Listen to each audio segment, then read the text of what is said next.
ಅವ್ರು ಹೇಳಿದ್ದಾರೆ ಅಂತಾನೆ ನಾನು ಅದೇ ಹೇಳಬೇಕು ಅಂತಾನೆ, ಅದು ಅವ್ರ ಅಭಿಪ್ರಾಯ, ಅವ್ರು ಹೇಳಿದ್ದಾರೆ. ಅದು ಯಾವುದೇ ಆಗಲಿ ಯಾರ ಮೇಲೆ ಏನೇ ಒಂದು ಕ್ರಮ ಅಂತ ಆಗಬೇಕು ಅಂದರೆ ಅವರನ್ನು ಕೇಳ್ತಕ್ಕಂಥದ್ದು ಸೌಜನ್ಯಕ್ಕಾದರೂ ಕೂಡ ಏನಪ್ಪ ನೀನು ತಪ್ಪು ಮಾಡಿದ್ಯಾ ಅಂತಕ್ಕಂಥದ್ದನ್ನು ಕೇಳೋದು ಸೌಜನ್ಯ, ಕೇಳಬೇಕು ಅಂತ ಅವರು ಹೇಳಿದ್ದಾರೆ. ಅದು ಸಾಮಾಜಿಕವಾಗಿ ಎಲ್ಲರೂ ಒಪ್ಪುವಂಥ ಮಾತು. ನಿಮಗೂ ಕೂಡ ಹಂಗೆ ಆಯಿತು ಸರ್. ನಮಗೆ ಬಿಡ್ರಿ, ನನ್ನ ಸುದ್ದಿ ನೋಟಿಸ್ ಕೊಡಬೇಕಾಯ್ತು. ನೋಟಿಸ್ ಕೊಟ್ಟು ವಿವರಣೆ ಕೇಳಿ ಆಮೇಲೆ ಕ್ರಮ ಕೈಗೊಳ್ಬೋದಾಗಿತ್ತು. ಸರ್ವೇ ಸಾಮಾನ್ಯವಾಗಿ ಯಾರ ಮೇಲೆ ಏನೇ ಆರೋಪ ಬಂದರೂ ಕೂಡ ಅದನ್ನು ಅವರನ್ನು ನೋಟಿಸೇ ಕೊಡಬೇಕು ಅಂತಿಲ್ಲ. ಫೋನಲ್ಲಾಗಲಿ ಇನ್ನೊಂದಾಗಲಿ ಮತ್ತೊಂದು ಯಾವ ಸೌಜನ್ಯಕ್ಕಾದರೂ ಅವ್ರ ಹತ್ರ ಮಾಹಿತಿ ಪಡಿಬೇಕು. ಸತ್ಯಾಸತ್ಯತೆ ಬಗ್ಗೆ ಮಾಹಿತಿ ಪಡೆದು ಆನಂತರ ಕ್ರಮ ಇಡ್ತಕ್ಕಂಥದ್ದು ಅದು ಒಂದು ಸೂಕ್ತವಾದಂಥದ್ದು ಅಂತೇಳಿ ಎಲ್ಲರೂ ಭಾವಿಸಿದರೆ ನಾನು ಕೂಡ ರಾಹುಲ್ ಗಾಂಧಿ ಸೋನಿಯಾ ಗಾಂಧಿಗೆ ರಾಹುಲ್ ಗಾಂಧಿಗೆಲ್ಲ ಪತ್ರ ಬರೆದಿದ್ದಾರೆ ಸರ್. ನಮ್ಮ ಸಮುದಾಯದನ್ನ ಬಹಳ ನಿಕೃಷ್ಟವಾಗಿ ನಡೆಸ್ಕೊಳ್ತಾ ಇದ್ದಾರೆ. ಸರ್ಕಾರ ಬರಲಿಕ್ಕೆ ಪೂರ್ಣ ಪ್ರಮಾಣದಲ್ಲಿ ನಾವೆಲ್ಲ ಸಹಕಾರ ಕೊಟ್ಟಿದ್ದೀವಿ, ಆದ್ರೆ ನಮ್ಮ ಮೇಲೆ ಈ ರೀತಿಯಾದಂತಹ ಹಾರ್ಶ್ ಡಿಸಿಷನ್ ಮಾಡ್ತಾ ಇದ್ದಾರೆ ಅಂತ.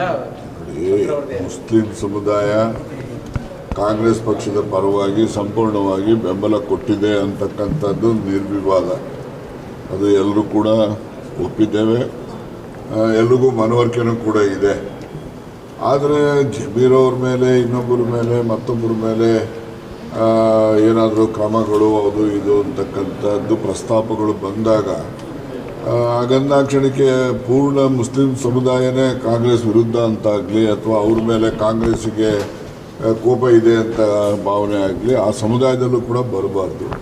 ಅವರು ಕೂಡ ಸಂಬಂಧಪಟ್ಟವ್ರ ಜೊತೆಯಲ್ಲಿ ಸಂಪರ್ಕ ಮಾಡಿ ಈ ರೀತಿ ಆರೋಪಗಳನ್ನು ಮಾಡೋದಕ್ಕಿಂತ ಮುಂಚಿತವಾಗಿ ನೀವು ಈ ಥರ ಹೇಳೋದು ಸರಿ ಇಲ್ಲ ಅಂತೇಳಿ ಅವ್ರಿಗೂ ಕೂಡ ಅವ್ರು ಹೇಳಬೇಕಾಗ್ತದೆ. ತನಗೆ ತಾನಾಗೆ ಊಹೆ ಮಾಡಿಕೊಂಡು ಈಗ ಕಾಂಗ್ರೆಸ್ ಪಕ್ಷ ಮುಸ್ಲಿಂ ಸಮುದಾಯಕ್ಕೆ ವಿರೋಧ ಇದೆ ಅಂತಕ್ಕಂಥ ಭಾವನೆ ಜನರಲ್ಲಿ ಮೂಡಿಸೋಕ್ಕೆ ಮಾಡ್ತಕ್ಕಂಥ ಪ್ರಯತ್ನ ಯಾರು ಒಪ್ತಕ್ಕಂಥದ್ದಲ್ಲ. ಇವತ್ತು ಕೂಡ ಕಾಂಗ್ರೆಸ್ನಿಂದ ಮುಸ್ಲಿಮರಿಗೂ ಸಹಾಯ ಆಗಿದೆ, ಮುಸ್ಲಿಮರಿಂದ ಕಾಂಗ್ರೆಸ್ ಪಕ್ಷಕ್ಕೂ ಕೂಡ ಸಹಾಯ ಆಗಿದೆ. ಇತ್ತೀಚೆಗೆ ಈ ತರ ರಾಂಗ್ ಒಂದು ರಿಪೋರ್ಟ್ ಹೈಕಮಾಂಡ್ಗೆ ಹೋಗ್ತಿದೆ, ಪ್ರಕರಣಗಳು ತುಂಬಾ ನಡೀತಿದೆ ಅಂತ ಸರ್. ಅದೇ ನನಗೆ ಗೊತ್ತಿಲ್ಲಪ್ಪ, ಯಾರ್ಯಾರು ಏನೇನು ಉತ್ತರ ಕೊಟ್ಟಿದ್ದಾರೋ, ಯಾರ್ಯಾರು ಏನೇನು ಕ್ರಮ ಮಾಡಿದಾರೋ ಅದ್ರ ಬಗ್ಗೆ ನನಗೆ ಹೆಚ್ಚಿನ ಮಾಹಿತಿ ಇಲ್ಲ.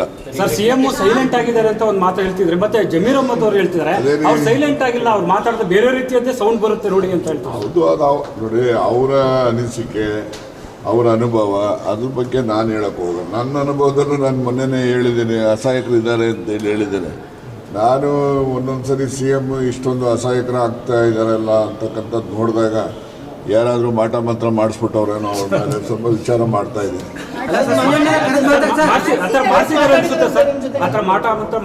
ಅದನ್ನೇ ನೀವು ವಿಚಾರ ಮಾಡ್ತಾ ಇದ್ದೀನಿ ಅಂದರೆ ಅದನ್ನ ನಾನು ಐ ಆಮ್ ಇನ್ವೆಸ್ಟಿಗೇಟಿಂಗ್ ಇಟ್ ಅಂತ ಆಗಿರಬಹುದು ಅಂತ ಹೇಳಿ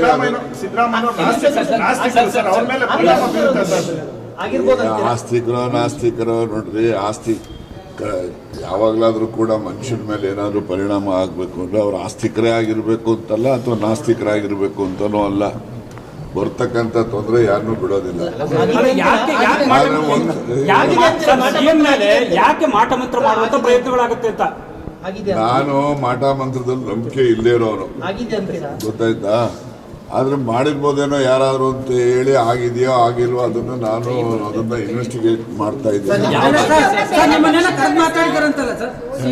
ಯಾರು ನಿಮ್ಮನ್ನೇನ ಕರೆದು ಮಾತಾಡಿದಾರಂತೆ CM ಏನಂತ?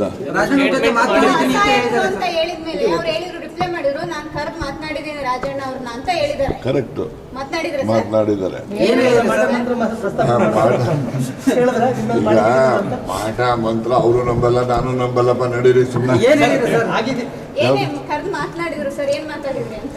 ಅದೆಲ್ಲ ಹೇಳಕ್ಕಾಗ್ತದೆ ನಮ್ಮ ಈಗ ಹೇಳುವಂತವೆಲ್ಲ ಹೇಳಿದ್ದೀನಿ. CM ಅವ್ರಿಗೆ ನೀವೇನಾದ್ರೂ ಧೈರ್ಯ ತುಂಬುವಂಥದ್ದು ಅಥವಾ ಗಟ್ಟಿಯಾಗಿ ನಿಲ್ಲಿ ಅನ್ನೋ ಹೇಳುವಂತ CM ಅವ್ರಿಗೆ ಯಾರು ಏನು ಗಟ್ಟಿಯಾಗಿ ನಿಲ್ಲಿ ಅಂತ ಹೇಳಿಸ್ಕೊಳ್ಳುವಂತ ಅಸಹಾಯಕತೆ ಅವ್ರಿಗೆ ಬಂದಿಲ್ಲ. ಅವ್ರು ಯಾವಾಗಲೂ ಗಟ್ಟಿನೇ. ಆದರೆ ಈ ಕೆಲವು ಬೆಳವಣಿಗೆಗಳು ನಡೀತಾ ಇರ್ತಕ್ಕಂಥ ಇದರಲ್ಲಿ ಕೆಲಸದ ಒತ್ತಡನೋ ಬೇರೆ ಒತ್ತಡನೋ ಅವರು ಒಂದು ಸ್ವಲ್ಪ ಸೈಲೆಂಟ್ ಇದ್ದಾರೆ ಅಂತ ಯಾರನ್ನ ಹೇಳಿದ್ರೆ ಅದು ಸರಿ ಏನೋ ಅಂತ ನಮಗೂ ಅನಿಸುತ್ತೆ.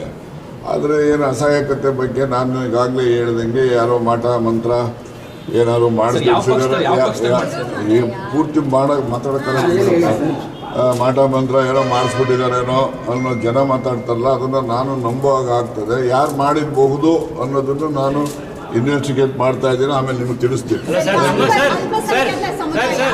ಒಂದು ಮಾತನ್ನು ಹೇಳಿದೆ ಸರ್, ನಾವೇನಾದ್ರು ಅಂದ್ರೆ ಕಾಂಗ್ರೆಸ್ ಪಕ್ಷ ಇದನ್ನ ಹಿಂಗೆ ಮುಂದುವರಿಸಿದ್ರೆ ನಾವು ರಾಜಕೀಯವಾಗಿ ಮುಕ್ತವಾಗಬೇಕಾಗುತ್ತೆ, ನಮಗೂ ಓಪನ್ ಇರುತ್ತೆ ಅವಕಾಶಗಳು ಅನ್ನೋದನ್ನ ಇಲ್ಲ ನಾವು ಆ ರೀತಿ ಯಾರೆಲ್ಲ ಭಾವನೆಗಳು ಬರ್ತಾ ಇದ್ದಾವೆ ಆ ಭಾವನೆಗಳಿಗೆ ಅಂತ್ಯ ಆಡ್ತಕ್ಕಂಥ ರೀತಿಯಲ್ಲಿ ನಾವು ಅಲ್ಪಸಂಖ್ಯಾತ ಸಮುದಾಯದ ಜನರ ವಿಶ್ವಾಸವನ್ನು ಕಾಂಗ್ರೆಸ್ ಪಕ್ಷ ಗಳಿಸುವಂತ ಪ್ರಯತ್ನ ಮಾಡ್ತೇವೆ. ಒಂದಷ್ಟು ರಾಜಕೀಯ ಬೆಳವಣಿಗೆಗಳು ಆಗ್ತವೆ ಅಂತ ಸರ್, ಕಾಂಗ್ರೆಸ್ನಲ್ಲಿ ಸೇರಿದಂತೆ. ಯಾವತ್ತೂ ಕೂಡ ರಾಜಕಾರಣ ಅಂತಕ್ಕಂಥದ್ದು ನಿಂತ ನೀರಲ್ಲ, ಅದು ಯಾವಾಗಲೂ ಹರಿತಕ್ಕಂಥ ನೀರು ಹರಿದ್ರೇನೆ ಅದು ಪರಿಶುದ್ಧತೆ ಇರ್ತಕ್ಕಂಥದ್ದು.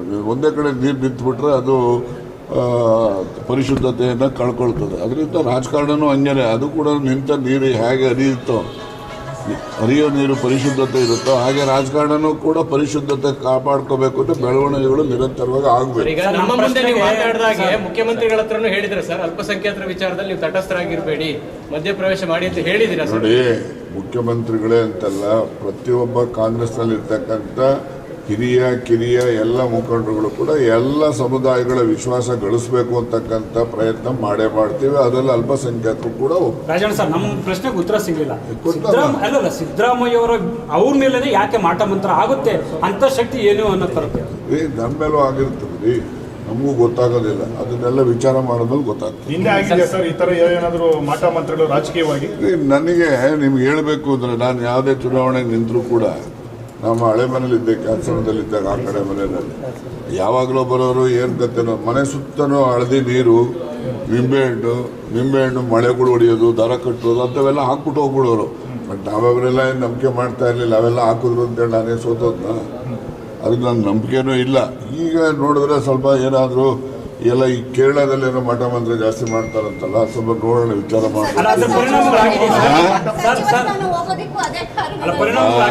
ಎಲ್ಲ ನೋಡಿ. ಅವೆಲ್ಲ ನಾನು ಹೆಚ್ಚು ಲಂಬಿಸಿ ಹೇಳಕ್ ಹೋಗೋದಿಲ್ಲ. ಈಗ ಏನಿದೆ, ಮೇ ತಿಂಗಳಲ್ಲಿ ರಾಜಕೀಯ ಬೆಳವಣಿಗೆಗಳು ಕೂಡ ಆಗ್ತವೆ. ಮತ್ತು ಸಿದ್ದರಾಮಯ್ಯನವರು ಕೂಡ ಏನು ಸಹಾಯಕರು ಅಂತ ಹೇಳ್ತಕ್ಕಂಥದ್ದು ಸರಿಯಾದ್ದೇನಲ್ಲ. ಅವರು ಸಹಾಯಕರನ್ನೇ, ಎಲ್ಲ ಶಕ್ತಿ ಇದೆ ಅವರಿಗೆ. ಮುಂದಿನ ದಿನಗಳಲ್ಲಿ ಎಲ್ಲವೂ ಸರಿ ಹೋಗ್ತದೆ.